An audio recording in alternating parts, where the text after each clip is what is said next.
ஆவிக்குரிய ஜீவியம். இன்னைக்கு நான் வருக வரும் நான் போவேங்கிற கான்பிடன்ட் எப்படி இருந்துச்சு? எலியாக்கு இருந்துச்சு. இன்னைக்கு நம்மளால கேட்டு பாருங்க, நீ கேட்டு பாருங்க, நீங்க வருகையில போவீங்களா? கர்த்தரே அறிவார். இந்த பையன் போக மாட்டாங்கிறத எப்படி சொல்றான்? கர்த்தரே அறிவார். அவரு யாரையும் முன்குறித்திருக்கிறாரோ, நீ போவியா?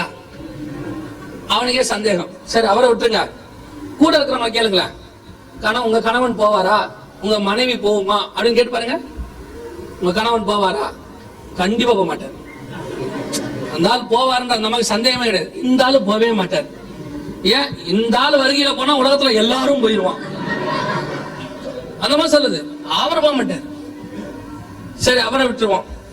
சுத்தி இருக்கிறவங்களை கேட்போம், இவங்க வருகையில போயிருவாங்களா? சந்தேகம் தான். நம்ம யாருக்குமே சரி, எல்லாரையும் விட்டுருவோம். ஊழியக்காரங்களை கேளுங்களேன், உங்க சர்ச்சில் எத்தனை பேர் போவாங்க? ஆண்டவருக்கு தான் தெரியும். ஏன்?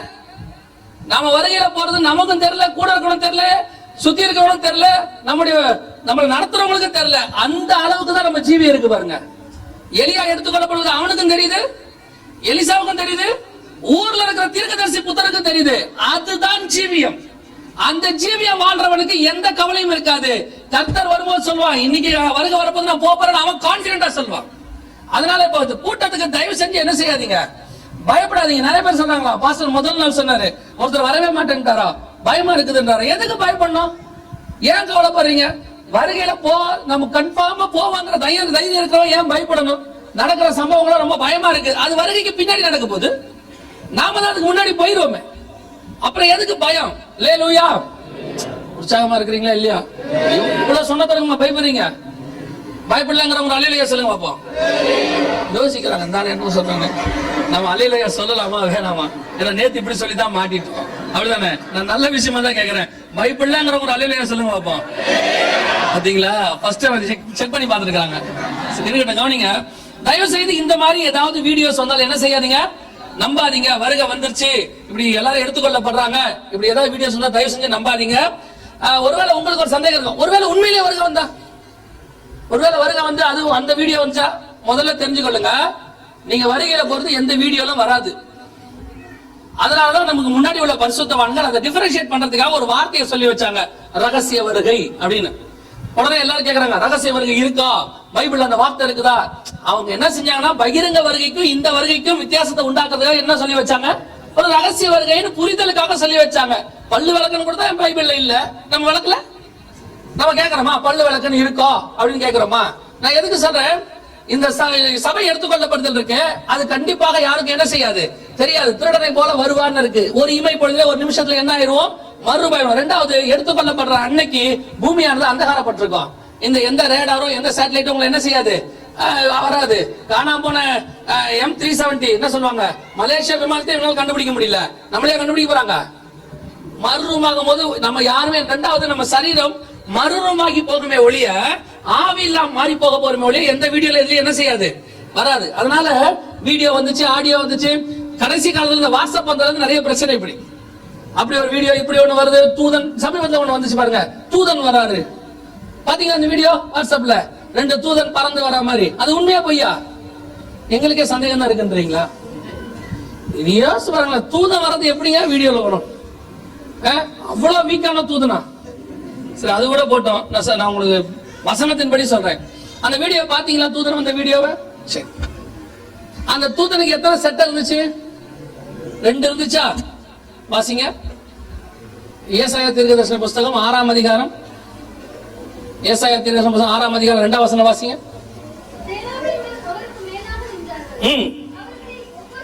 அவர்களில் ஒவ்வொருவனுக்கும் எத்தனை செட்ட? 6 செட்ட. தூதனுக்கு எத்தனை செட்ட? பைபிள் படி தூதனுக்கு எத்தனை இருக்கணும்? 6 இருக்கணும். நீங்க கிறிஸ்துமஸ்ல நிக்க வைக்கிற குழந்தைய பார்த்தே ஏமாந்துட்டீங்க. அதுக்கு 2 வச்சு நிக்குமா? நீங்க நினைச்சுக்கிட்டீங்க அதுக்கு எத்தனை இருக்குது? 2. ஆனா பைபிள் படி தூதனுக்கு எத்தனை இருக்கணும்? 6 செட்ட. அப்போ அந்த வீடியோல வந்ததுக்கு எத்தனை இருந்துச்சு? அப்ப நம்மால் இல்ல, நம்ம தூதன் இல்ல. நம்மால அந்த பரலோகத்துல வந்து எத்தனை இருந்திருக்கணும்? 6 இருந்திருக்கணும். அப்போ அந்த தூதனுக்கு 2 தான் இருந்துச்சு. அப்ப நம்ம தூதன் இல்ல, யாரோ வந்திருப்பாங்க. நான் அதுக்குதான் நான் எப்பவும் சொல்றேன், தூதன் விஷயத்துல ரொம்ப கேர்ஃபுல்லா இருக்கணும். புரியுதா? தூதன் என்ன இங்கிலீஷ்ல, ஏஞ்சல் விஷயத்துல எப்பவும் கேர்ஃபுல்லா இருக்கணும். புரிஞ்சிச்சா உங்களுக்கு? நீங்க தப்பா புரிஞ்சுக்கீங்கன்னா அதுக்கு நான் பொறுப்பு இல்லை. தூதன் விஷயத்துல நம்ம எப்பவுமே என்ன செய்யணும், ஏன்னா கொஞ்சம் ஏமாத்திரும். அது உள்ள மாதிரியே பேசுமா, அது பறக்கும். நீங்க நம்பிடுறீங்க. நீங்களும் இருக்கீங்க பாருங்க. இந்த வேத வசனம் இருக்குது, இனி வரப்போற கள்ள உபதேசங்களுக்கும் பதில் இதுல இருக்கு. இந்த பைபிளை நீங்க சரியா படிச்சிட்டீங்கன்னா யாரும் உங்களை ஏமாத்தவே முடியாது. எந்த கள்ள உபதேசமும் ஏமாத்த முடியாது. நான் பரலோகத்துக்கு போனேன், அவனை பார்த்தேன், இவனை பார்த்தேன், எவனை பார்க்க நீங்க அழகா பைபிள் வசனத்துல எல்லாத்துக்கும் என்ன இருக்குது, பதில் இருக்கிறது. அதனால தயவு செய்து இப்படிப்பட்ட வீடியோக்கள்லாம் வந்த தயவு செஞ்சு என்ன செய்யாதீங்க, நம்பாதீங்க. யார் சொன்னாலும் கேட்காதீங்க. வருகை நமக்கு தான் வரப்போகுது. வருகை உலகத்துக்கு இல்ல, வருகை சபைக்கு. ஆகவே கர்த்தர் கண்டிப்பாய் நம்மை அழைத்து கொண்டு போவார். அல்லேலூயா. அந்த கான்பிடென்டோட இருக்கணும், அதுக்கான ஆயத்தமும் பண்ணணும். கர்த்தர் என்ன கூட்டிட்டு போவார்னு சீரியல் பார்த்துட்டு இருக்க கூடாது. கண்டிப்பா கர்த்தர் கூட்டு போவார். அவர் சமூகத்துல காத்து இருந்தோம்னா நிச்சயமா என்ன செய்வாரு, நம்ம அழைச்சிருவார். நம்ம ஆண்டவர் நம்மளை கூட்டு போவார். யாரை கூட்டு போறாரு? வருகை வரதே நமக்காக தானே. நாம தேவனுக்கு முன்பாக உண்மையும் உத்தமமா இருந்தா கண்டிப்பாய் நிச்சயமாய் தேவன் நம்ம அழைத்து கொண்டு மேலே போவார். அல்லேலூயா. முதலாவது, உயர வானத்துல அற்புதமான காரியங்கள் தோன்ற ஆரம்பித்து விட்டது. இது ஒரு காஷன், இதை வச்சுக்கொள்ளுங்க. இரண்டாவது, தாழ பூமியில ரத்தத்தால அடையாளம். ரத்தத்தால அடையாளத்தை கர்த்தர் கொடுக்கிறாருன்னா அதுக்கு ரெண்டு ரீசன். இப்ப மோசே கிட்ட சொல்றாரு தண்ணி ரத்தமா மாறுங்கிறார். அதுக்கு ரெண்டு காரணம். ஒன்று, இஸ்ரவேல் ஜனங்கள் விடுதலையாக்கப்படணும். அப்படி இல்லை என்றால் பார்வோன் சங்காரமாகணும். ரெண்டுல ஏதாவது ஒண்ணு நடக்கணும். அதுக்குதான் ஆண்டவர் என்ன செய்யறாரு, தண்ணியை ரத்தமா மாத்துறாரு. இப்போ நமக்கு நம்ம காலத்துல தாழ பூமியிலே ரத்தத்தால அடையாளம் வரும் என்றார். இது பாருங்க, இது சமீபத்துல சைனாவுல யாங்ஸ்டிஸ் ரிவர் அப்படின்னு சொல்லக்கூடியதாக ஒரு நதி முழுக்க ரத்தமாக மாறியது.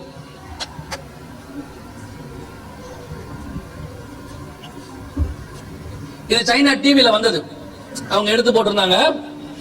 உங்களுக்கு தெரியும், சைனா ஒரு கம்யூனிஸ்ட் நாடு. அங்க சுவிசேஷத்துக்கு என்ன கிடையாது, அனுமதி கிடையாது. திடீர்னு அந்த ஊர்ல உள்ள மிகப்பெரிய ஆறு என்னவா மாறிடுச்சு, ரத்தம் போல மாறிவிட்டது. இது அவங்கள பொறுத்த வரைக்கும் கம்யூனிஸ்டுகள் என்ன செய்வாங்கன்னா, எப்படியாவது இந்த சயின்டிபிக்கலி என்ன செய்வாங்க, அதுக்கு ஏதாவது ஒரு காரணத்தை கண்டுபிடிக்க ட்ரை பண்ணுவாங்க. கடைசி வரைக்கும் அதுக்கான காரணத்தை அவங்களால கண்டுபிடிக்கவே முடியல. இந்த செய்தி என்ன ஆயிடுச்சு, சைனா முழுவதும் பரவிச்சு. பரவி என்ன ஆயிடுச்சு, அந்த செய்தி எப்படி பரவுச்சுன்னா, இப்படி விசப்பட்ட சம்பவங்கள் கடைசி காலத்துல நடக்கும்னு பைபிள்ல சொல்லி இருக்கான். யாரும் சுவிசேஷமே சொல்லல. ஏன்னா சைனாக்குள்ள என்ன பண்ண முடியாது, நேரடியாக சுவிசேஷம் கொண்டு போகவே முடியாது. எல்லாம் அண்டர் கிரவுண்ட் சர்ச்சஸ் தான். இந்த செய்திகள் பரவ ஜனங்களுக்குள்ள ஒரு பெரிய மாற்றம். உங்களுக்கு தெரியும் நினைக்கிறேன், 21ஆம் நூற்றாண்டுல மிகப்பெரிய எழுப்புதல் சைனா தேசத்து தான் நடைபெற்று கொண்டிருக்கிறது. இப்ப நடைபெற்று இருக்கு சைனால. ஒரு நாளைக்கு குறைஞ்சபட்சம் 70,000 பேர் இயேசு கிறிஸ்துவை சொந்த ரட்சகராக ஏற்றுக்கொள்கிறார்கள். அல்லேலூயா.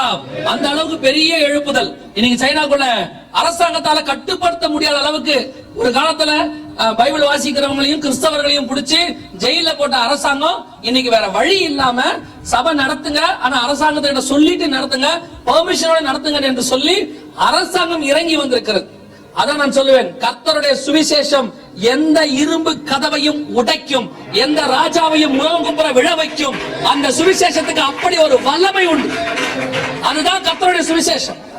அப்படி ஒரு மாற்றம் வந்து நம்ம தேசத்திலே வரும், நாம இருக்கிற தேசத்துல வரணும். நம்மளே டிசைட் பண்ணிடுவோம், அதெல்லாம் வராதுங்க. இங்க ரொம்ப ஸ்ட்ராங் லா, இங்க வந்து இவங்க ரொம்ப மத ரீதியா இருப்பாங்க. நான் சொல்றேன், நேபுகாத் நேச்சாரை முகங்குப்புற விழ வைக்க கர்த்தரால் முடியுமானால் எந்த ராஜாவையும் முகங்குப்புற விழ வைக்க கர்த்தராலே முடியும். சைனாக்குள்ள ஒரு பைபிள் போக முடியாது, ஒரே ஒரு பைபிள் போக முடியாது. புடிச்சானா கதை முடிஞ்சிடும், அண்டர் கிரவுண்ட் ஜெயில். ஆனா இன்னைக்கு சைனாவோட நிலைமை தெரியுமா, உலகத்திலேயே மிகப்பெரிய பைபிள் பிரிண்டிங் பிரஸ் சைனா தான் இருக்கு.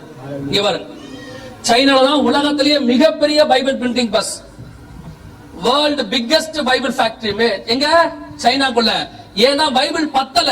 இப்போ இந்தியாவுக்கு ஃப்ரீயா பேப்பர்ஸ் டிஸ்ட்ரிபியூட் பண்ணிட்டு இருந்த பைபிள் சொசைட்டி இப்ப சைனாக்கு டிஸ்ட்ரிபியூட் பண்ணுது. காரணம், அங்க லட்சக்கணக்கில் பைபிள் வித்துக்கிட்டு இருக்கு. ஏன்னா அவ்வளவு தேவைகள் இருக்கு. ஜனங்கள் வாஞ்சியாய் பைபிள் படிக்க ஆரம்பிச்சிருக்காங்க. ஒரு பைபிளுக்கு ஏங்கின இடத்துல கர்த்தர் ஃபேக்டரியை ஓபன் பண்ணிருக்காரு. இதுதான் கர்த்தருடைய வசனம், இதுதான் கர்த்தருடைய வசனம். எந்த இரும்பு கதவையும் உடைக்கும். அந்த விசுவாசம் உங்களுக்கு எனக்கும் வரணும். கிட்டத்தட்ட 70 ஆண்டு காலம் அவங்க ஜெபம் பண்ணாங்க, ஆண்டவரே எங்க தேசத்துல என்ன வரணும், ஒரு எழுப்புதல் வரணும். அந்த எழுப்புதல் வரும் நீங்க ஜெபம் பண்ணீங்கன்னா கண்டிப்பாக அந்த தேசத்திலே கர்த்தர் எழுப்புதலை விட்டு கட்டளையிடுவதற்கு வல்லமையுள்ள தேவனாய் இருக்கிறார். அல்லேலூயா. அதுக்கு நம்ம காலத்துல நம்ம கண்ணுக்கு முன்னாடி இதெல்லாம் நம்ம முன்னாடி படிச்சிருப்போம்.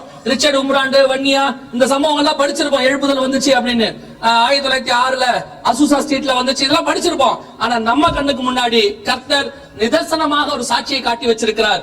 சைனாவோட கம்யூனிஸ்ட் தேசமே உடைஞ்சிருக்கு. கர்த்தருடைய சுவிசேஷம் உடைக்கும். அதே ஒரு அற்புதம் நம்ம தேசத்திலே நடக்கணும். அல்லேலூயா. இந்தியாவில் நடக்கணும். எனக்கு ஒரு ஆசை, இந்தியாவில் நடக்கணும். 2வது உலகத்திலே மிகப்பெரியதான மக்கள் தொகை உள்ள நாடு. அந்த எழுப்புதலுக்கான காலம் வந்துருச்சுன்னு அர்த்தம். எப்படின்னு கேக்குறீங்களா? அடுத்த வாரம் மதமாற்ற தடை சட்டம் வருது அப்படின்னா என்ன அர்த்தம்னா எழுப்புதலுக்கான வேலை வந்துருச்சுன்னு அர்த்தம். இந்த மதமாற்ற தடை சட்டம் போட்டா தாங்க இந்த பயலுவை ஜோம் பண்ணுவாங்க. அது வரைக்கும் கன்ஃபார்மா என்ன பண்ண மாட்டான், ஜோம் பண்ண மாட்டான். இவன் எப்படி ஜோம் பண்ணுவான்னா, இவர் வேணா அவரு கொடுங்க, இவங்களை விட அவங்க வந்தா எங்களுக்கு கொஞ்சம் வசதியா இருக்கும், எங்க ட்ரஸ்ட பாதுகாக்கிறதுக்கு அது வந்தா நல்லா இருக்கும் ஜோம் பண்ணிருப்பான். இப்பதான் என்ன ஜோம் பண்ண போறான் உண்மையானா, கர்த்தாவே எங்களை காப்பாத்துன்னு ஜோம் பண்ண போறான். ஏன்னா மதமாற்ற தடை சட்டம் வந்தா சுவிசேஷம் சொன்னா பிடிச்சி உள்ள போட்டுருவாங்க. மதமாற்ற தடை சட்டத்துக்கு 3 காரியம் இருக்கு. ஆசை வார்த்தை காட்டியோ, பயமுறுத்தியோ, கட்டாயமாவோ என்ன செய்யக்கூடாது, மதமாற்றம் பண்ண. இது 3 பைபிள்ல இருக்கு. இயேசு உன் பாவங்களை மன்னித்து உன்னை சுகமாக்குறார், ஆசை வார்த்தை. நான் சொல்ல புரியுதா? இயேசு கிறிஸ்துவை ஏற்றுக்கொண்டு பாவம் மன்னிப்பு இல்லாவிட்டால் நீ நரகத்துக்கு போவ, பயமுறுத்துதல். இப்ப அதைத்தான் நம்மளதான் போக்கஸ் பண்றான். அதாவது நீ சுவிசேஷமே என்ன செய்ய முடியாது, சொல்ல முடியாது. நான் வருகை பத்தி பேசவே முடியாது. ஏன்னா நீங்களே சொல்லிட்டீங்க பயமுறுத்துறாரு பயமுறுத்துறாருன்னு. மதமாற்ற தடை சட்டத்துல ஃபர்ஸ்ட் ஸ்டேஜ்ல இருக்கோம் நாங்கெல்லாம். இப்ப என்ன ஆகும், ஆட்டோமேட்டிக்கா ஜெபம் பண்ணி தானே ஆகணும். பேசினா உள்ள பிடிச்சி போறதானே செய்வாங்க. இப்பதான் நம்மால உண்மையா ஜெபம் பண்ண போறோம். அப்படின்னா என்ன அர்த்தம், எழுப்புதல் வருகிற காலம் இந்தியாவுக்கு வந்து விட்டது. வருகைக்கு முன்னாடி ஒரு மிகப்பெரிய எழுப்புதலுக்கு காரணமா இருக்கிற மோடிக்கு நன்றி. ஆமா, அவர் மதமாற்ற சட்டம் போட்டார்னா தான் இருக்கு, எழுப்புதல் ஆரம்பிக்க போகுதுன்னு அர்த்தம். அது வேற ஜப்பான்ல 2018 எல்லாரும் சேர்ந்து ஒரு இடத்துல ஜெபம் பண்ணாங்களாம். ஜெபம் பண்ணும் போது அவங்க எல்லாம் அந்நிய பாஷை பேசிட்டு இருக்கிறாங்களாம். பேசிட்டு இருக்கும்போது பக்கத்துல இருக்கவங்க வியாக்கணம் பண்றான். என்ன வியாக்கணம் பண்றானா, 2019 மிகப்பெரிய எழுப்புதல் ஒன்று தமிழ்நாட்டில் ஆரம்பிக்கும். ஜப்பான்காரனுக்கு தமிழ்நாடு என்னன்னு தெரியல. அவங்க அதை எடுத்து தமிழ்நாடு எங்க இருக்குன்னு மேப் எடுத்து பாக்குறான். பார்த்தா இந்தியால சவுத் சைட்ல தமிழ்நாடு ஒரு இடம் இருக்கு. அப்பதான் அவங்களுக்கே கன்ஃபார்ம் ஆகுது, கர்த்தர் நம்மளோட என்ன செஞ்சிருக்காரு, பேசியிருக்காரு. அப்புறமா அந்த வெப்சைட்ல எல்லாம் போடுறாங்க. அப்ப எழுப்புதல் 2019 தமிழ்நாட்டுல ஆரம்பிக்கணும். அப்ப இப்ப மதமாற்ற தடை சட்டம் வந்துருச்சு, தீர்க்க தரிசனம் உண்மையாக போகுது, எழுப்புதல் ஆரம்பிக்க போகுது. அல்லேலூயா. அந்த எழுப்புதல நீங்களும் பங்கடையணும்னா நல்ல ஜெபம் பண்ணுங்க. உங்க ஜபத்துக்கு கர்த்தர் பதில் கொடுப்பார். அங்கே 10 எழுப்புதல் தீ பஹ்ரைன் வரைக்கும் 10 எரியணும். இங்கேயும் எழுப்புதல் வரணும், இங்கேயும் மாற்றம் வரணும். இங்க இருக்கிறவனுக்கு கர்த்தரை பார்க்கணும். இங்க இருக்கிற ராஜாவும் கர்த்தரே தேவன், கர்த்தரே தேவன் சொல்லணும். அதை வருகைக்கு முன்னாடி கர்த்தர் செய்யறது நம் கண்கள் பார்க்கணும். அல்லேலூயா. அந்த வைராகியத்துல ஜெபம் பண்ணுங்க. இனி வீடு வேணும், கார் வேணும் ஜெபம் பண்ணாதீங்க. போதும். எத்தனை வீடு தான் வாங்குவீங்க? சும்மா வீடு வேணும் வீடு வேணும். ஒரு வீடு இருந்தா 2 வீடு கொடுப்பார், ஒரு கார் 2 கார் கொடுப்பார் வச்சுக்கோங்க. இன்னில இருந்து உங்க ஜெபம், ஒரு ஜெபம் கண்டிப்பாக ஜெப குறிப்பு ஒன்று இருக்கணும். என்ன இருக்கணும் தெரியுமா? ஆண்டவரே என் தேசத்துல என்ன வரணும், எழுப்புதல் வரணும். நீங்க எதுக்கு ஜெபம் பண்ணீங்களா இல்லையா, படுக்கும்போது இதுக்கு ஜெபம் பண்ணுங்க. ஆண்டவரே இந்தியால என்ன வரணும், எழுப்புதல் வரணும். அந்த தீ இங்க பத்தணும். அந்த ஜெபத்தை நீங்க பண்ணுங்க. அந்த எழுப்புதலுக்கு கர்த்தர் உங்களையும் பயன்படுத்துவார். அல்லேலூயா. இது சைனால, இது லெபனான். லெபனான்ல திடீர்னு ஊருக்கு நடுவுல ஓடுறது ரத்தம் மாறிடுச்சு. இது அப்படியே ஃபுல்லா பிளட்டா மாறிடுச்சு. எடுத்து லேப்ல தான் செக் பண்ணா பிளட் எடுத்து செக் பண்ணி அவங்க கொண்டு போயிட்டாங்க. இது வந்து இஸ்லாமிய நாடு, ஹிஸ்புல்லா தீவிரவாதிகள் ஆட்சி பண்றாங்க. அங்க வந்துட்டு கிறிஸ்தவம் போக முடியாது. அங்க பண்ணா தலையில வெட்டிடுவாங்க. அந்த அதை எடுத்து டிவில எல்லாம் போட்டாங்க, காட்டுவாங்க பாருங்க. அதை எடுத்து டிவில எல்லாம் போட்டு பெரிய இதாயிருச்சு, பிரபலமாயிருச்சு. இந்த மாதிரி ஊருக்கு நடுவில் இப்படி ஒரு பெருச காரியம் நடக்குது. என்ன பெரிய விஷயம் கேட்டீங்கன்னா, அவங்களுக்குள்ளேயுமே இந்த காரியங்கள் புறப்பட ஆரம்பிச்சிச்சு. லெபனான்ல போட்டதை எடுத்து டிவில போட்டாங்க. போட்டது எல்லாம் அந்த மிடில் ஈஸ்ட் ஃபுல்லா பரவ ஆரம்பிச்சிருச்சு. தண்ணி ரத்தமா மாறி இருக்குது. திடீர்னு ஒரு நேச்சுரல், அவன் சொல்றது அந்த இயற்கை மாற்றம் ஒண்ணு நடந்திருக்கு. தண்ணி ஆறு ஓடுற தண்ணி என்னவா மாறிடுச்சு, ரத்தமா மாறிடுச்சு. உடனே இன்னைக்கு இஸ்லாமியர்கள் மத்தியிலையும் மிகப்பெரிய எழுப்புதல் வந்திருக்கு. இதே லெபனான்ல சபை நடக்க ஆரம்பிச்சிருச்சு.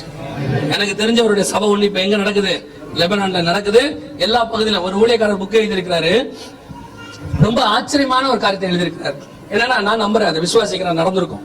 அவர் எழுதியிருக்கிறார், அவர் ஃபாரினர். என்ன எழுதியிருக்கிறாருன்னா, ஒரு நாள் அவர் வீட்டுல இருந்து காஃபி குடிக்கிறதுக்காக கிச்சனுக்கு காஃபி போட போறாரு. அந்த காஃபி போட போய் 2 ஸ்டெப் தான் வச்சிருக்காரு. 3வது ஸ்டெப் சிரியாவில் இருக்கிற பாலைவனத்துக்குள்ள வைக்கிறார். பாலைவனத்துல வச்சு அங்க போகும்போது அங்க ஒரு 10 பேர் உட்கார்ந்து இயேசு கிறிஸ்துவ பத்தி தர்க்கம் பண்ணிட்டு இருக்காங்க. அவர் கடவுளா இல்லையா, தீர்க்கதரிசியா, இப்படி தர்க்கம் பண்ணிட்டு இருக்காங்க. இவர் போறாரு, அந்த 10 பேர் மத்தியில அவங்க பாஷையில பேசுறாரு. பேசி இயேசு பத்தி சுவிசேஷம் சொல்றாரு. அவங்களை அக்செப்ட் பண்ண வைக்கிறாரு. அவங்க ஏற்றுக்கொள்றாங்க. ஏற்றுக்கொண்ட பிறகு திருப்பி 2 ஸ்டெப் வைக்கிறாரு. கிச்சன்ல இருந்து காஃபியோட வெளியே வர்றாரு. அவர் எழுதுறாரு, ஆதி காலத்துல எப்படி பிலிப்பின் ஆவியை கொண்டு போய் காந்தாக மந்திரிக்கு கத்தர் சுவிசேஷம் சொன்னாரோ, இப்ப அது மாதிரி உலகம் முழுவதும் அநேக ஊழியர்களுக்கு கத்தர் அப்படி பயன்படுத்தி கொண்டிருக்கிறார். அதுல இந்த ஊழியரும் ஒருத்தர்னு எழுதினார். நடக்க வாய்ப்பு இருக்கிறது. ஏன்னா நாம நினைக்கிற மாதிரி சுவிசேஷம் இல்ல, கர்த்தர் பல ரூட்ல சுவிசேஷம் சொல்லிட்டு இருக்கிறார். நாம நினைச்சு சிலர்லாம் சொல்லிட்டு இருக்காங்க, ஸ்டாட்டிஸ்டிக்ஸ் கொடுப்பாங்க, இன்னும் இத்தனை நாடுகளில் சுவிசேஷம் போகவில்லை, இன்னும் இத்தனை மொழிகளிலே வேதாகமும் மொழிபெயர்க்கவில்லை, இயேசு இப்ப வரமாட்டார். அந்த கவலை உனக்கு இல்ல, அவருக்கு தான் அந்த கவலை. அவர் எப்படியும் சுவிசேஷம் சொல்லுவார். உங்களுக்கு தெரியுமா, ஈரானுடைய இன்னைக்கு நிலைமை என்ன தெரியுமா? 30% பேர் இயேசு கிறிஸ்துவை ஏற்றுக்கொண்டிருக்கிறார்கள். ஈரானுடைய கிறிஸ்டியானிட்டி லெவல் 30% யூடியூப்ல இருக்கு. ஒரு பாஸ்டர் பேசி இருக்கிறாரு, எடுத்து பாருங்க. அவர் சொல்றாரு, யாரும் எங்களுக்கு சுவிசேஷம் சொல்லவே இல்லை, நோ மிஷனரிஸ். ஏன்னா ஈரானுக்கு மிஷனரிஸ் என்ன செய்ய முடியாது, போக முடியாது. அப்ப எப்படி சுவிசேஷம் போச்சு? அவர் சொல்றாரு, எல்லார் வீட்டிலையும், குறிப்பாக மிக முக்கியமாக எல்லார் வீட்டு சொப்பனத்திலையும் தரிசனமாக இயேசு கிறிஸ்துவை பார்த்திருக்கிறார். அவங்க எழுந்திருச்சு குடும்பத்துல என்ன கேட்பாங்களா, இன்னைக்கு ஆண்டவர் உனக்கு வந்தாரா, ஏதாவது சொன்னாரா? அவன் சொல்றான், ஆமா இன்னைக்கு காலைல எங்கிட்ட போய். அவங்க வீட்டுல ஒரு நபரா இயேசு உலவ ஆரம்பிச்சிருக்கிறார். எல்லார் வீட்லயும் அவரே வந்து சுவிசேஷம் சொல்றாராம். கல்வாரியின் காட்சி வருதா, 30% பேர் இயேசு கிறிஸ்துவை சொந்த ரட்சகராக ஏற்றுக்கொண்டிருக்கிறார்கள். ஆண்டவர் இஸ்லாமிய நாடுகளில் மிகப்பெரிய எழுப்புதலை கட்டளையிட்டு இருக்கிறார். அந்த அலை பரவிக்கிட்டே இருக்குது, மறைமுகமாக ஒரு எழுப்புதல் போயிட்டே இருக்குது. அதுக்கு ஒரு பெரிய சாட்சி என்ன தெரியுமா? இந்தோனேஷியால பாருங்க, இந்தோனேஷியால ஊருக்கு நடுவில் ஒரு ஆறு ரத்தமா மாறிடுச்சு. அப்படியே இந்தோனேஷியா தான் உலகத்துல இருக்கிறதுலே மிகப்பெரிய இஸ்லாமிய தீவு, மிகப்பெரிய இஸ்லாமிய தீவு. ஃபுல்லா ரத்தமா மாறிடுச்சு. இது அங்க உள்ளவங்க போன்ல எடுத்து எனக்கு அனுப்பினாங்க. அதனால கொஞ்சம் உங்களுக்கு கிளாரிட்டி இதா இருக்கும். அங்க பாருங்க, இதை எடுத்து ஊருக்கு நடுவில் ஒரு ஆறு, அப்படியே ஃபுல்லா அந்த ஏரியாவே ஸ்தம்பிச்சு, ஜனங்கள்லாம் வந்து போலீஸ்லாம் வந்து பார்த்து இது ஏன் இப்படி நடக்குதுன்னு சொல்லி. உங்களுக்கு தெரியும் நினைக்கிறேன், 1980s அப்புறம் மிகப்பெரிய எழுப்புதல் உள்ள நாடுகள்ல ஒண்ணு இந்தோனேஷியா. ஒரு நாளைக்கு குறைஞ்சபட்சம் 5000 பேர் இயேசு கிறிஸ்துவை சொந்த ரட்சகராக ஏற்றுக்கொள்கிறாரு. ஒரு பாஸ்டர் சொல்றாரு, வருஷத்துக்கு ஒரு தடவை ஞானஸ்நானம் கொடுப்பாராம். குறைஞ்சபட்சம் 15000 பேருக்கு ஞானஸ்நானம். அதுக்கு கீழே அவர் கொடுக்கறதே இல்லையா. அந்த அளவுக்கு எழுப்புதல் இந்தோனேஷியால வந்திருக்குது. எந்த அளவுக்கு தெரியுங்களா? பாருங்க, வெறும் 400 பேர் 300 பேர் இந்த சபைகள்லாம் இப்ப நிரம்பி வழிகிறதுனால, 5000 பேர் 6000 பேர் வந்ததுனால ஆராதிக்க இடம் இல்லாம ஃபுட்பால் கிரவுண்ட வாடகைக்கு எடுத்து அங்க ஆராதிக்கிறாங்க. இங்க பாருங்க, ஃபுட்பால் கிரவுண்ட் அந்த அளவுக்கு கூட்டம் ஃபுல்லு. இது வந்து ஒரு ஃபுட்பால் கிரவுண்ட் அங்க காட்டுவாங்க பாருங்க. எல்லாருமே ஃபுட்பால் கிரவுண்ட்ல தான் ஆராதிக்கிறாங்க. ஏன்னா கூட்டம் பத்தல, சபை பத்தல. மிகப்பெரிய எழுப்புதல். அதுல பெரிய ஆச்சரியம் தெரியுமா? கேன்சர், இந்த செத்தவங்க உயிரோடு எழுப்பது, இதெல்லாம் ரொம்ப கேஷுவலா எல்லா சர்ச்சிலும் நடக்குது. எல்லா சர்ச்சிலும் நடக்குது. இப்ப ஒருத்தர் காட்டுவாங்க பாருங்க, அவர் புத்துநோய் உள்ளவர், அவர் வந்து பிளட் கேன்சர், இவர் வந்து பாஸ்டர். மிகப்பெரிய வளர்ச்சி. 6000 பேர் இருக்கிறாங்க விசுவாசியா. 400 பேர் இந்த இடத்துல காட்டுவாங்க பாருங்க. அந்த மனுஷனுக்கு வந்து புத்துநோய், இது நிக்கிறார் பாருங்க, அவருக்கு அங்க நிக்கிறவர், அவருக்கு கேன்சர். கேன்சர் சுகமாயி இன்னைக்கு கர்த்தருக்கு என்று ஊழியம் பண்ற அளவுக்கு வந்திருக்கிறார். இந்த மாதிரி ரொம்ப கேஷுவல். நான் தான் சொல்றேன், ஒரு இவர் தான், இவர் வந்து கேன்சர் உள்ளவர். ஒருத்தர் முஸ்லீம், ஒருத்தர் புத்திஸ்ட், 2 பேரும் கல்லீரல் புற்றுநோய் இங்க இருக்கு பாருங்க. அந்த அளவுக்கு எழுப்புதல் இந்தோனேஷியாக்குள்ள பரவிட்டு இருக்கு. அந்த அளவுக்கு கர்த்தர் கட்டளையிட்டு இருக்கிறாரு. ஒரு நாளைக்கு 5000 இஸ்லாமியர்கள் இயேசு கிறிஸ்துவை சொந்த ரட்சகராக ஏற்றுக்கொள்கிறார்கள். நான் சொல்றேன், அப்படி ஒரு எழுப்புதல் வரணுங்க.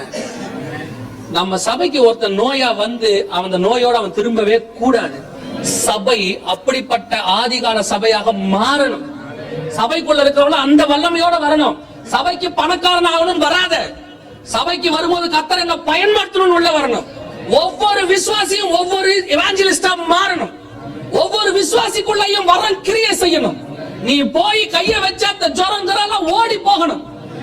நல்லா தெரிஞ்சுக்கொள்ளுங்க, நீ இருக்கிற இடத்துல ஹாஸ்பிட்டல் காலியா இருக்கணும். அப்பதான் நீ சரியான விசுவாசி.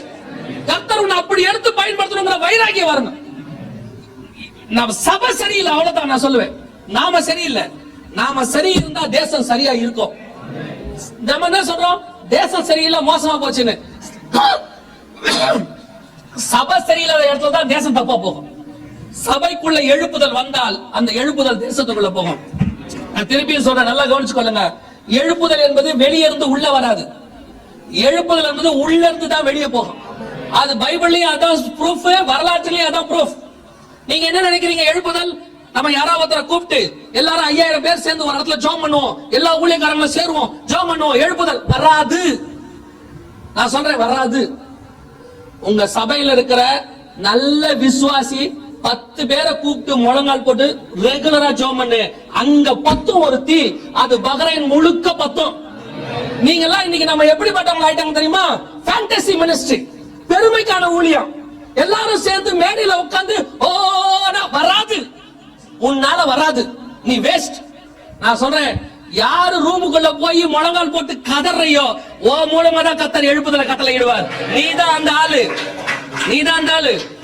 நினைச்சுக்கிட்டு இருக்கோம் பெரிய பெரிய ஊழியக்காரங்களை வச்சு ஜெபம் பண்ணிட்டோம்னா நமக்கு எழுப்புதல் வந்துருமா? வராது.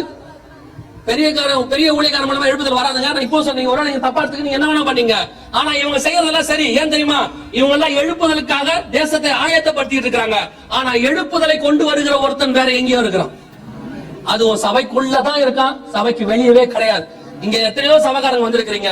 உங்க எல்லாருடைய சபைக்குள்ளேயும் எழுப்புதலுக்கான ஒரு தீ இருந்துகிட்டே இருக்கு. அதை பத்த வைக்கிறது உங்க கையில தான் இருக்குது. அந்த ஒரு மனுஷனை கர்த்தர் தேடுகிறார். அந்த மனுஷன் உன் சபையில இருக்கும். அது ஏசி எல்லாம் பார்க்காத, கர்த்தர் அப்படி எல்லாம் பார்க்கறதே இல்ல. அந்த தீ உள்ள ஒரு மனுஷன் உன் சபைக்குள்ள இருப்பான். அது நீயாவும் இருக்கும். கர்த்தர் உன்னை வல்லமையா எடுத்து பயன்படுத்துவார். கர்த்தர் உன் மூலமாக அற்புதங்களை செய்வார். You are the right person. உனக்கு அந்த வெறி வரணும், உனக்கு அந்த வெறி வரணும். என்ன கர்த்தர் என்னை எடுத்து பயன்படுத்தணும். நான் பரலோகத்துக்குள்ள போகிறதுக்குள்ள ஏதோ ஒண்ணு ஆண்டவருக்கு நான் செஞ்சுட்டு போகணும். அந்த தீ உனக்குள்ள வரணும். பரலோகத்துக்குள்ள பணக்காரன் நுழையாத, பரலோகத்துக்குள்ள படிச்சவன நுழையிறது முக்கியம் இல்ல. என் ஏரியால பெரிய ஆளா நீ இருந்துட்டு பரலோகத்துக்கு போறது முக்கியம் இல்ல. 10 பேரை ஆண்டவருக்குள்ள நடத்திட்டு நீ பரலோகத்துக்குள்ள போகும்போது உட்கார்ந்து இருக்கிற இயேசு கிறிஸ்து ஸ்தேவானை வரவேற்கிறதுக்கு எழுந்திருச்சு நிக்கிறாரு பாரு, அதுதான் உனக்கு இருக்கிற பெரிய மரியாதை. அந்த மரியாதை உனக்கு எனக்கும் கிடைக்கணும். அல்லேலூயா. இந்தோனேஷியால வந்த எழுப்புதல் இந்தியாவிலையும் வரணும். எத்தனை பேர் விரும்புறீங்க? அல்லேலூயா. கர்த்தர் என்ன பயன்படுத்தணும் ஊக்கமா ஜெபம் பண்ணுவோம். ஒரு சின்ன ஜெபம் அப்படியே பண்ணுவோமா? இப்ப என்னை பயன்படுத்தும் ஆண்டவரே. எல்லாம் ஒரு கரத்தை உயர்த்தி கொள்ளுங்க, ஒரு கரத்தை உங்க இதயத்து மேல வச்சு கொள்ளுங்க, கண்களை மூடி சொல்லுங்க, ஆண்டவரே என்னை பயன்படுத்தும், என்ன தர ஆண்டவரே, என்ன பயன்படுத்தும். நான் இந்த உலகத்துல பணக்காரன் ஆகிறதுக்கு வரல ஆண்டவரே, நான் பேர் புகழ் சம்பாதிக்க வரல ஆண்டவரே, உமக்கென்று சாக வர நான் தயாரா இருக்கிறேன். சொல்லுங்க பாப்போம். நீ உன் இதயத்தின் ஆழத்துல இருந்து அந்த வார்த்தை சொல்லும் போது இன்னைக்கு பஹ்ரைனுக்கு எழுப்புதலுக்கான தீ பற்றும். இன்னைக்கு கர்த்தர் உன்னை எடுத்து பயன்படுத்துவார். You are the right person. You are the chosen person. Oh, praise you Jesus. சர்வ வல்லமையுள்ள எங்கள் ஆண்டவரே, ஆண்டவரே இந்த கூட்டத்துக்குள்ள அந்த மனுஷன் இருக்கிறான் பா. இந்த கூட்டத்துக்குள்ள அந்த மனுஷர்கள் இருக்கிறாங்க ஆண்டவரே. அந்த 120 பேர் இந்த இடத்துல இருக்கிறாங்கப்பா. எழுப்புதலுக்கு காரணமான 120 பேர், இந்த தேசத்தின் எழுப்புதலுக்கு காரணமானவங்க இந்த இடத்துல உட்கார்ந்து இருக்கிறாங்க ஆண்டவரே. நீர் நினைத்தால் வருகிற நாட்களிலே அவர்கள் மூலமாக ஒரு எழுப்புதலை கட்டளையிட முடியும். ஹalleluya, ஹalleluya. நீர் அப்படி செய்ய போற தயவுக்காக உமக்கு ஸ்தோத்திரம் ஆண்டவரே. எங்கள் காதுகள் கேட்கணும், எங்க கண்கள் பார்க்கணும். இந்த தேசத்துல உம்முடைய தீ பற்றி எரிகிறதை நாங்கள் பார்க்கணும் ஆண்டவரே. நீர் அப்படி செய்ய போற தயவுக்காக உமக்கு ஸ்தோத்திரம் ஆண்டவரே. எல்லா தேசத்துல இருந்து ஜனங்களை இங்க கொண்டு வந்திருக்கிறீங்க. ஒரே நோக்கம், இவங்க அத்தனை பேரை வச்சு ஒரு எழுப்புதலை கட்டளையிட போறீங்க. நீர் அப்படி செய்ய போறதுக்காக உமக்கு நன்றி. Thank you Jesus. இந்தோனேஷியால வந்த எழுப்புதல் இங்க வரணும். ஆமென். விசுவாசிக்கிறீங்களா? கர்த்தர் செய்வார். இது தண்ணீர் ரத்தமாக மாறினது. இதே காரியத்தை ரஷ்யால கர்த்தர் செஞ்சிருக்கிறார். ஆனா ரஷ்யால செஞ்சது எழுப்புதலுக்கு இல்ல. நீங்க இது ரஷ்யால, ஏன் ரஷ்யால இப்படி நடந்துச்சு அப்படின்னு கேட்டா, 2018 ரஷ்யால ஏப்ரல் மாசம் ஒரு சட்டம் போட்டாங்க. என்ன சட்டம் அப்படின்னா, திருப்பி பழைய கம்யூனிஸ்ட் சட்டத்தை கொண்டு வந்தாங்க. ரஷ்யால 1991 மைக்கேல் காபர்சேவ்னு ஒரு பிரசிடென்ட் வந்தார். அவர் வந்தபோது பெரஸ்டோரிக்கா அப்படின்னு ஒரு சட்டம் ஒண்ணு போட்டு கம்யூனிசத்தை உடைச்சு சுவிசேஷத்துக்கு கதவு திறந்து விட்டார். அங்க சுவிசேஷம் பரவியது, நல்ல சபைகள் உள்ளே வந்தது, எல்லாம் நடந்துச்சு. அதுக்கப்புறம் அந்த விளாடிமிர் புதின் வந்தார். புதின் வந்து அடிப்படை கம்யூனிசவாதி. இவர் இப்ப மீண்டுமாக பழைய கம்யூனிஸ்ட் நிலைக்கு ரஷ்யாவை என்ன செஞ்சிட்டாரு, கொண்டு போயிட்டார். கொண்டு போயிட்டது மட்டும் இல்லாம 2018 ஒரு சட்டம் போட்டு இனி யாரும் பப்ளிக்கா மீட்டிங் நடத்த கூடாது, வீட்டுல ஜப கூட்டங்கள் நடத்த கூடாது. பக்கத்து வீட்டுக்காரன் வந்து என்னுடைய பக்கத்து வீட்டுல அவங்க ஜோம் பண்றாங்க, எனக்கு டிஸ்டர்பன்ஸா இருக்குன்னு சொன்னாலே உங்களை பிடிச்சி அண்டர் கிரவுண்ட்ல போட்டுருவாங்க. ரஷ்யா தான் சபைக்கு மிகப்பெரிய எதிர்ப்பாளர் ஒரு காலத்துல, அங்கதான் மிகப்பெரியதான கொடுமை நடந்துச்சு. இப்ப அதே நிலைமையை திருப்பி விளாடிமிர் புதின் கொண்டாந்துட்டார். அவர் கொண்டு வந்த உடனே இது நடந்துச்சு. அந்த சட்டத்தை அவர் போட்ட உடனே இது நடந்துச்சு. அந்த இடத்துல சைபீரியா பகுதியில அந்த பகுதி முழுக்க ரத்தமா மாறி மிகப்பெரியதான மாற்றம். உடனே இவங்க என்ன சொன்னாங்கன்னா, அங்க இருக்கிற நிக்கல் கம்பெனில இருந்து வெளியேறக்கூடிய கழிவுகள் தான் அந்த ரத்தம் போல இருக்குதுன்னு சொல்லி ரஷ்ய அரசாங்கம் சொன்ன உடனே நிக்கல் கம்பெனிக்காரன் என்ன பண்ணா, அதை ஃபார்ம் பண்ணது வெளிநாட்டுக்காரங்க. அவங்க கொண்டு வந்து அவங்கள வச்சு ஆய்வு பண்ணி பார்த்ததுல அது நிக்கலுடைய எந்த விதமான கெமிக்கலும் கிடையாது. கீழே ஏற்பட்ட பூமிக்கு அடியில ஏற்பட்ட ஏதோ ஒரு மாற்றம் அது பூமிக்கு மேல என்ன செஞ்சிருக்குது, மிகப்பெரிய அளவுல ரத்தம் போன்ற பொருட்களை கொண்டு வந்திருக்குதுன்னு அவங்க ஆய்வறிக்கையை கொடுத்து ரிப்போர்ட் கொடுத்துட்டாங்க. இப்ப ரஷ்யாவுக்கு கத்தர் எச்சரிப்பு கொடுத்திருக்கு. என்ன எச்சரிப்பு? பார்வோனுக்கு கொடுத்த எச்சரிப்பு. நம்மபடி 3ஆம் உலக யுத்தம் யார் யாருக்கு நடுவில் நடக்கணும்? ரஷ்யாவுக்கும் இஸ்ரவேலுக்கு நடுவுல. கர்த்தர் இஸ்ரவேலுக்கு யுத்தம் பண்ண போறாரு. அதுல பெரிய விஷயம் என்னன்னா, ரஷ்யா ரத்தம் சிந்தும் பைபிள் சொல்லுது. எசேக்கியேல் 38:22 ஆண்டவர் சொல்றாரு, ரத்தம் சிந்துதனாலும் கொள்ளை நோயினாலும் நான் அவனோடு வழக்காடி அவனோடு இருக்கிற திரளான ஜனங்கள் மேலும் இருக்க. அந்த வசனம் அந்த ரத்தம் சிந்தல் இங்கதான் ரஷ்யாவுக்கு கத்தர் இப்பொழுது என்ன செஞ்சிருக்கிறாரு, மிகப்பெரியதான ஒரு எச்சரிப்பை கொடுத்திருக்கிறார். பார்வோனுக்கு கொடுத்த எச்சரிப்பு, முதல் எச்சரிப்பு தண்ணி ரத்தமா மாறினதுதான். இந்த சேம் எச்சரிப்பை இப்ப ரஷ்யாவுக்கு கத்தர் கொடுத்திருக்கிறாரு. அவங்க மனம் திரும்பணும். ரஷ்யா இப்போ போக தப்பு செஞ்சுக்கிட்டே போகுது, அதிகப்படியான தப்பு. இப்போ எல்லா மத்திய கிழக்கு நாடுகளுக்கும் ரஷ்யா என்ன பண்ணுது, ஆயுத சப்ளை பண்ண ஆரம்பிச்சிருச்சு. 3ஆம் உலக யுத்தத்துக்கான எல்லாத்தையும் ரஷ்யா ஆரம்பிச்சிருச்சு. ஒருவேளை நம்முடைய காலத்துல நம் கண்களுக்கு முன்பாக இந்த வருஷமோ அடுத்த வருஷமோ கண்டிப்பா ஆரம்பிக்கிறதுக்கு நிறைய வாய்ப்பு இருக்கிறது. அப்படி ஆரம்பிக்கும் பட்சத்துல ரஷ்யா மிகப்பெரிய ரத்த சிந்துதலை சம்பாதிக்க போகிறது. அதற்கான அடையாளம் ரஷ்யாவுக்கு வந்து விட்டது. 2வது, தாழ பூமியிலே ரத்தத்தாலே அடையாளம் தோன்றும். கர்த்தர் சொன்னபடியே உலகம் எங்கும் தோன்ற ஆரம்பித்து விட்டது. ஒரு புறம் எழுப்புதலும் ஒரு புறம் எச்சரிப்பும் வர ஆரம்பிச்சிருச்சு. 3வது, அக்கினி புகைக்காடு. இந்த அக்கினி புகைக்காடை பத்தி நீங்க பாத்தீங்கன்னா இது ஒரு தனி செய்தியாவே எடுக்கணும். பட் இப்ப நான் சில காரியங்களை மாத்திரம் உங்களுக்கு சொல்றேன்.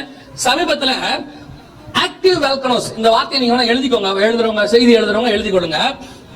ஆக்டிவ் வால்கனோஸ் அப்படின்னு சொல்லுவாங்க. இல்லைன்னா அதுக்கு கீவேர்டு ஒன்னு இருக்கு, ரிங் ஆஃப் ஃபயர் அப்படின்னு சொல்லுவாங்க.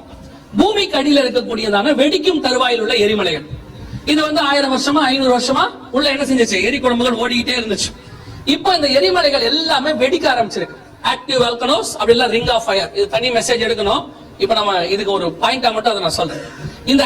இந்த வால்கனோஸ் ஒவ்வொரு நாளும் என்ன செய்ய ஆரம்பிச்சிருக்கு, வெடிக்க ஆரம்பிச்சிருக்கு. கௌதமேலா பகுதியில, ஹைத்தி பகுதியில இங்க பாருங்க, இது இங்க இருக்கு பாருங்க, ஹவாய் பகுதியில மிகப்பெரிய அளவுல ஒரு வால்கனோஸ் வெடிச்சு. இது 2018 வெடிச்சு. அந்த புகை எவ்வளவு தூரத்துக்கு இருக்கு பாருங்களேன். அந்த புகையோட அளவு இங்க பாருங்க, ஹெலிகாப்டர் பறக்குது அப்படின்னா அந்த புகை எப்படி இருக்கு பாருங்க. இவ்வளவு தூரத்துக்கு புகை ரோட்ல வெடிச்சு அக்கினி வெளிய ஆரம்பிச்சிருக்கு. முந்தியெல்லாம் நம்ம பொறுத்த வரைக்கும் எரிமலைனா வெடிச்சு என்ன செய்யும், எங்கேயோ ஒரு இடத்துல வரும் இல்லையா. இது மக்கள் வாழ்ற ரோடு, நார்மல் ரோட்ல நெருப்பு என்ன செய்யுது, வெடிச்சு வெளியே வருது. இப்போ பூமிக்கு அடியில இருக்கிற எல்லா வால்கனோஸும் வெடிக்க ஆரம்பிச்சிருக்குன்னு சொல்லி இருக்கிறாங்க. அதனால சொன்னேன், அந்த வார்த்தை எழுதிக்கோங்கன்னு சொன்னேன். பூமிக்கு அடியில இருக்கிற எல்லா வால்கனோஸும் இங்க பாருங்க, எல்லா ரோட்டுக்கு அடியில. இதெல்லாம் ஏதோ எரிமலை வெடிச்சு ஊருக்கு வெளியே காட்டுக்குள்ள நடக்கிற சம்பவம் எங்க பாருங்க. நார்மலா மக்கள் இருக்கிற இடத்துல இருந்து கீழ இருந்து நெருப்பு பொங்கி வெளியே வர ஆரம்பிச்சிருக்கு. இது பாருங்க, இது கௌதமேலா பகுதியில இங்க பாருங்க, அக்கினி புகைக்காடு. இது அக்கினி கக்க ஒரு பக்கம் புகை. 425 கிராமங்கள் எரிஞ்சு போச்சு. 425 வில்லேஜஸ். கிட்டத்தட்ட 32 கிலோமீட்டர் சுத்தளவுல உள்ள ஒரு கிராமம் மொத்தம் எரிஞ்சு போச்சு. இங்க பாருங்க, இதெல்லாம் ஏதோ 2000 வருஷத்துக்கு முன்னாடி, 1000 வருஷத்துக்கு முன்னாடி, 50 வருஷத்துக்கு முன்னாடி எல்லாம் இல்ல. 2018 நீங்க இங்க வாழ்ந்துட்டு இருக்கிற இதே காலத்துல வெஸ்ட்ல நடக்குது. அந்த பக்கம் ஜனங்க தப்பிச்சு ஓடுறாங்க, முழுக்க அப்படியே மூடுது. இது பாருங்க, இதான் இருக்கிறதுலே கொடுமையான வீடியோ. அந்த கிராமம் முழுக்க அக்கினி புகைக்காடு மூடிருச்சு. அவங்க இந்த புகை மூடின ஊர்ல இருந்து மீட்பு பணி நடக்குது. அவங்க என்ன எடுக்கிறாங்கன்னு மட்டும் பாருங்க.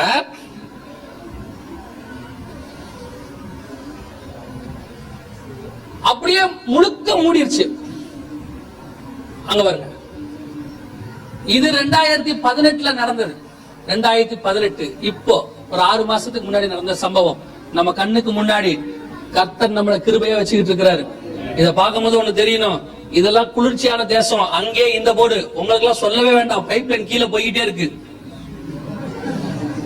இல்ல ஞாபகம் இருக்கணும்ல, மனசுல இருக்கணும்ல. நம்ம பெரிய தோசைகளுக்கு மேல தான் உட்கார்ந்து இருக்கோம்.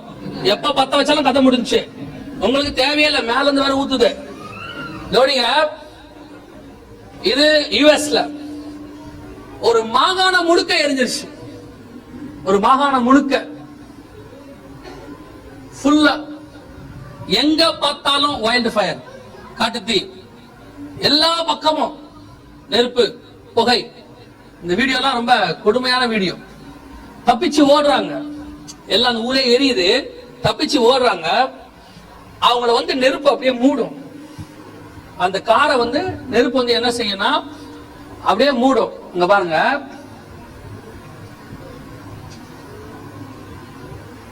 முழுக்க நெருப்பு வந்து மூடிடும் அப்படியே. இந்த சவுண்ட் எல்லாம் கேட்கவே முடியாது, வச்சிடாதீங்க. சவுண்ட் எல்லாம் கேட்க முடியாது, ரொம்ப ஹாரரா இருக்கும். இதெல்லாம் வந்துட்டு இது எல்லாமே 2018 2019 நடந்த சம்பவங்கள். அதுக்கு முன்னாடி அங்க பாருங்க, நெருப்பு எப்படி மூடுது பாருங்க அந்த காரை.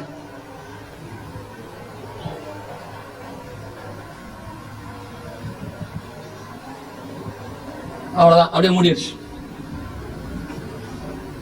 கவனிங்க, கர்த்தர் சொன்ன எல்லா அடையாளங்களும் ஒரு பக்கம் என்ன செய்யுது, நடந்துகிட்டே தான் இருக்குது. உலகம் முழுக்க இது அடையாளமா இருக்கு. ஜனங்களுக்கு வந்து தத்தளிப்பும் இடுக்கணும் உண்டாக்கணும். லூக்கா 21:25 ஆண்டவர் சொல்றாரு, உலகம் முழுக்க தத்தளிப்பும் இடுக்கணும் உண்டாகும். ஒவ்வொரு நாட்டுக்கும் ஒவ்வொன்னு ஆண்டவர் அடையாளத்தை என்ன செய்யறாரு, காட்டிக்கிட்டே தான் இருக்கிறாரு.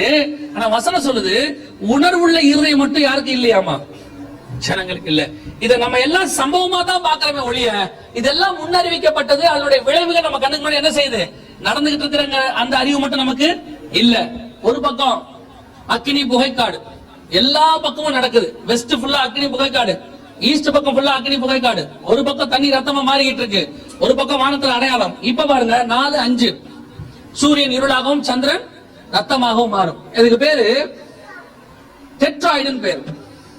டெட்ராய்டு அப்படின்னா என்ன அப்படின்னு கேட்டா, ஒரே வருஷத்துல 4 தடவை சந்திரன் சிவப்பா மாறும், ஒரு தடவை சூரியன் கருப்பா மாறும். இது ஒரே வருஷத்துல நடக்கும். அந்த 5 இன்சிடென்ட்டும் அந்த 5 நாட்களும் இஸ்ரவேலுடைய பண்டிகை நாட்கள்ல வரும். தனியா வரதும் இருக்கு, ஆனா இந்த 5ம் இஸ்ரவேலுடைய பண்டிகை நாட்கள் நடக்கும். 4 தடவை சந்திரன் சிவப்பா மாறும், ஒரு தடவை சூரியன் கருப்பா மாறும். இந்த மாதிரி சம்பவங்கள் பூமியில நடக்கும் போதெல்லாம் மிகப்பெரிய பேரழிவோ மிகப்பெரியதான ஒரு மாற்றமோ பூமியில வரும். 15ஆம் நூற்றாண்டுல ஃபர்ஸ்ட் வந்திருக்கு. அப்போ இஸ்ரவேல் ஜனங்கள் ஸ்பெயின் தேசத்துல இருந்து விரட்டப்பட்டு இன்னைக்கு இருக்கிற அமெரிக்கா ஃபார்ம் பண்ணாங்க. 2வது 1948 நடந்துச்சு. அப்பதான் இஸ்ரவேல் ஜனங்கள் தனி நாடை பெற்றுக் கொண்டார்கள் 3000 வருஷம் கழிச்சு. 3வது 1967 நடந்துச்சு. அப்பதான் இஸ்ரவேலுக்கு எருசலேம் திரும்பி கிடைச்சிச்சு. அதுக்கப்புறம் 50 வருஷம் 70 வருஷம் அவங்களுக்கு ஒண்ணுமே நடக்கல. திருப்பி இப்போ 2015 நடந்தது. அப்பதான் இஸ்ரவேலுக்கான எருசலேமை தலைநகரம் அனௌன்ஸ் பண்றதுக்கான ரிசர்வேஷன் முதலாக எடுக்கப்பட்டு ட்ரம்ப் காலத்தில் நிறைவேற்றப்பட்டு இப்போ என்ன சொல்றாங்க, இது வந்ததுக்கான அடையாளம் எங்களுக்கு என்னன்னா 3ஆம் உலக யுத்தம் வரப்போகுது, அந்த யுத்தத்தின் முடிவில் எங்கள் மேசியா வருவார்னு அவங்க எதிர்பார்க்கிறாங்க. இப்ப நம்ம காலத்துல இது நடந்திருக்கு. சூரியன் கருப்பாகவும் சந்திரன் செவ்வாவும் மாறும் என்று கர்த்தர் சொன்னபடி துல்லியமாக இந்த தீர்க்கதரிசனம் நடக்குது. இத நிறைய வேத வல்லுநர்கள் எடுத்து ஆராய்ச்சி பண்றாங்க, பண்ணி சொல்லிட்டு இருக்கிறாங்க.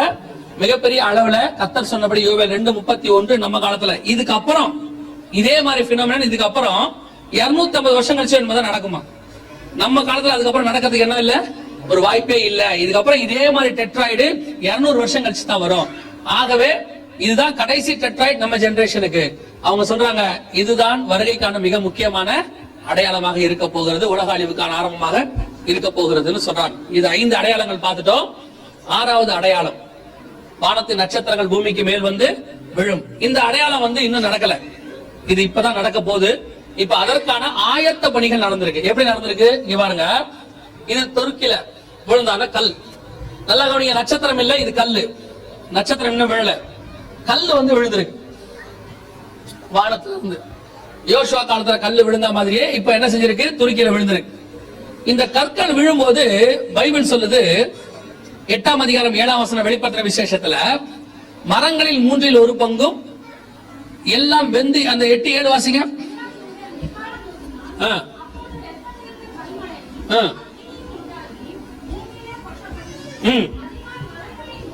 மரங்களில் 1/3 பங்கும் வெந்து போயிற்று, பசும் புல்லெல்லாம். இது எப்படி நடக்க போகுது அப்படின்னா, இப்போ ஒண்ணு நடந்துச்சு இங்க பாருங்க. இது சமீபத்தில் நடந்தது. இது வந்து அது இல்ல, இது வந்து ஆலங்கட்டி மலை நம்ம ஊர்ல சொல்றாங்க, பனிக்கட்டி மாதிரி பெய்யும். அதுல ஒரு மரம் பண்ற பாட பாருங்க. ஆலங்கட்டி மலை பெஞ்சதுல ஒரு மரம் இந்த மாதிரி பைபிள் சொல்லுது, இந்த மாதிரி அத்தி மரத்தின் காய்கள் உதிர்கிறது போல பெய்யும். ரத்தம் கலந்த கல் பெய்யும் போது 1/3 பங்கு என்ன செய்யுமா, 1/3 பங்கு பசு புல்லெல்லாம் எரிந்து போகுமா. அதற்கான ஒரு அடையாளம் இப்ப நடக்க ஆரம்பிச்சிருக்கு. இதுல ஒரு ஆலங்கட்டி மலையிலேயே இந்த அளவுக்கு ஆயிடுச்சு. இதே மாதிரி அத்தி மரத்தின் காய்கள் உதிர்கிறது போல நடக்கும் போது அப்ப என்ன ஆகும் பாருங்க, அது ஒரு ரத்தம் கலந்த கல்மழை. அப்ப கண்டிப்பாக இது மாதிரி 100 மடங்கு நமக்கு நடக்கும். சமீபத்துல ரஷ்யால ஒரு மீட்ராய்டு அப்படின்னு சொல்லக்கூடியதான எரி கல்லுக்கு மேல இருக்கக்கூடியதான, எரி நட்சத்திரத்துக்கு மேல இருக்கக்கூடியதான ஒரு சின்ன டஸ்ட் பூமிக்கு மேல வந்துச்சு. இங்க பாருங்க, இது பிப்ரவரி மாசம் 13ஆம் தேதி ரஷ்யால வந்தது. 16 லட்சம் கிலோமீட்டர் வேகத்துல வந்து விழுந்துச்சு. அது வரும் பாருங்க, பாருங்க இந்த இடத்துல வரும் பாருங்க, வருது பாருங்க. இது என்னன்னு கேட்டா, எரிக்கல்லு வானத்துல போகும்போது அது மேல இருக்கிற டஸ்ட் அந்த காத்துல வந்து பூமியில விழுந்துச்சு. அந்த டஸ்ட் ஒரு டாட் வந்து விழுந்ததுல 1000 வீடு இடிஞ்சிச்சு. இது எரிக்கல்லுக்கு மேல இருக்கிற ஒரு டஸ்ட், அது விழுந்ததுல 1000 வீடு இருந்துச்சு. இப்ப காட்டுவாங்க பாருங்க. இந்த மாதிரி வானத்தின் நட்சத்திரங்கள் வந்து விழப்போதா. அதுவும் எப்படி விழப்போகுது, அத்தி மரத்தின் காய் அது வந்து விழுந்து பாருங்க. அத்தி மரத்தின் காய்கள் உதிர்கிறது போல எண்ணிக்கையே எல்லாம் வந்து விழப்போதான். இது விழுந்ததுடைய வேகம், மேல போறது வந்து எரிக்கல், மேல போறது எரிக்கல். இப்போ ஆகஸ்ட் மாசம் 10ஆம் தேதி ஒரு எரிக்கல் கிராஸ் ஆச்சு. பூமி அளவுக்கு உள்ளது, ஆனா ஒரு பாதிப்பும் வரல பூமிக்கு. பூமி மேல போச்சு. இங்க பாருங்க, இதான் போனது. அதாவது கல்லு வந்து விழுந்தது. அது விழுந்த வேகத்துல நீங்க பாத்தீங்கன்னு சொன்னா வீடு எப்படி இடிஞ்சிருக்கு பாருங்க. 1000 வீடு இடிஞ்சு போச்சு. இந்த மாதிரி 1000 கணக்குல வந்து விழ போதாமா. அத்தி மரத்தின் காய்கள் உதிர்கிறது போல. இது வருகைக்கு முன்னாடி நடக்கணும், அதான் ரொம்ப முக்கியம்.